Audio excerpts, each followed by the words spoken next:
ውስጥ የዘመናችን ስለሆኑ ትኩረት ሳበ እንጂ ቅዱሳን እኮ ብዙ ጊዜ ገላቸውን አይታጠቡም እኮ በአመት አንድ ቀን እሱም ራሱ ብርቅ ነው። ቅዱሳን ቤተክርስቲያን ሲገቡ አንዳንድ ጊዜ እግራቸውን እጃቸውን ይታጠባሉ። ስለ ቦታው ቅድስና እግራቸውን የሚረግጡበት እጃቸው መጻሕፍት የሚይዙበትን ይታጠባሉ። ሌላውን አይታጠቡትም። የለም።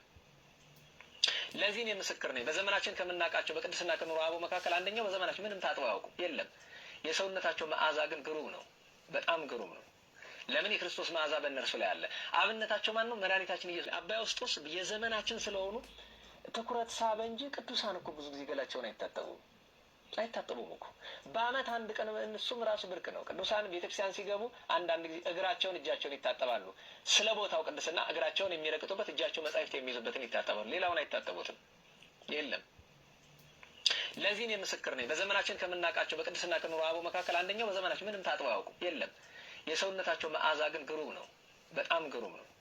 ለምን? የክርስቶስ መዓዛ በእነርሱ ላይ አለ። አብነታቸው ማን ነው? መድኃኒታችን ኢየሱስ። ትኩረት ሳበ እንጂ ቅዱሳን እኮ ብዙ ጊዜ ገላቸውን በነገራችን ትኩረት ሳበ እንጂ ቅዱሳን እኮ ብዙ ጊዜ ገላቸውን